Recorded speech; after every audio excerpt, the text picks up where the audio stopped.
Okay, now, it's time for us to take that deep dive I promised you. And so we're going to talk about the Open Systems Interconnection Basic Reference Model. I know that's a mouthful. It is. Called the OSI model. You have to know that the OSI model is not a protocol. It's not a set of rules. It's a model for protocols to be developed around. You're going to see that TCP/IP is the protocol that we have to deal with, IP, and that it's based on the OSI model. If so much depends on the OSI model, I think that we should really come to understand what it's all about. And you're going to see later on how important it is for us to grasp just a few of these layers. And we have to know that the OSI model is a layered model. You'll see those layers there in that colored stack. It's a model for computer communications and network design. There are 7 layers, and each one of those layers encapsulates data. It encapsulates data into a packet. And it does that at different levels. Each layer has its own function. And each layer on the sending computer has a corresponding layer on the receiving computer. We'll see how that works in a few minutes. And ultimately, each layer performs a different function, right? That makes sense.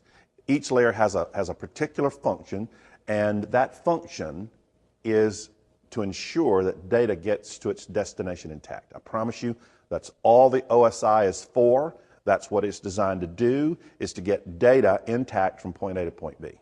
Layers on both sides. And so in our example here, if this sender wants to send an email over to the receiver, that email is going to pass through the OSI layers, across the transmission circuit, and back up through the OSI on the other side and gets received.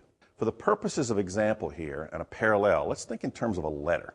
Right? An old-fashioned snail mail letter. We're all accustomed to what that thing does and how it works. And if this sender is going to send the letter over to the receiver, then the letter is going to begin its life at the mailbox, right? It's going to be deposited in the mailbox. Then the letter is going to transition through the system, through the postal facility at the bottom, and then ultimately back up to the receiver and gets delivered by the postal carrier, the mailman. And so we're going to see this example again and again because this parallel of letters is going to teach us a lot about how this OSI model actually works. We talked about data encapsulation, and it's something we really kind of need to get our hand around here. So let's walk our way through this again. Here's our sender side, the receiver side. There's our email on both sides there. And so the way this thing actually starts is that we break off a little piece of the email. Remember, we're creating packets.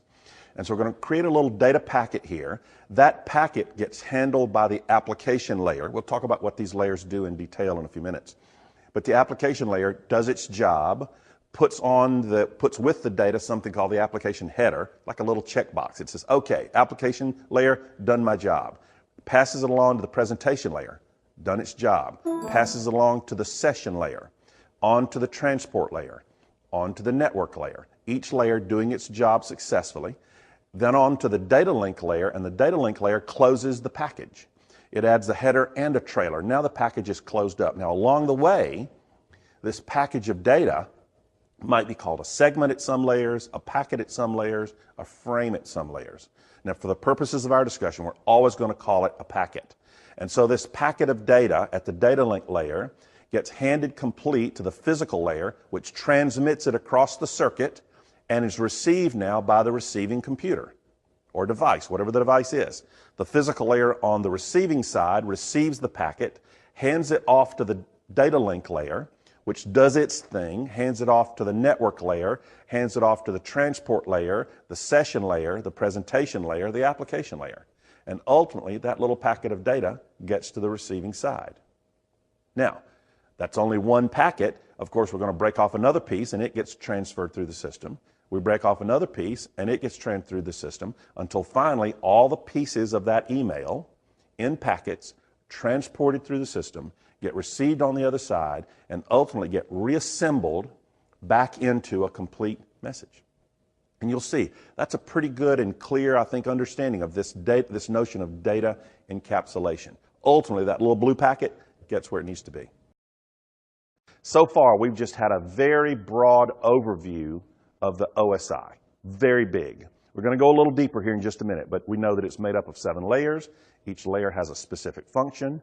Each layer is dependent on the layer before it. And on the sending side, the layer before it is a layer higher.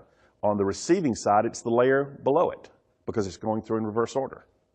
We also know that data is encapsulating into packets. That's very important.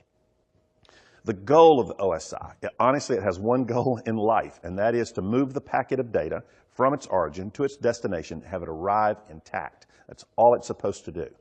And ultimately, packets of data get reassembled into a complete and accurate message back on the receiving side. And that's what we should know so far about the OSI model.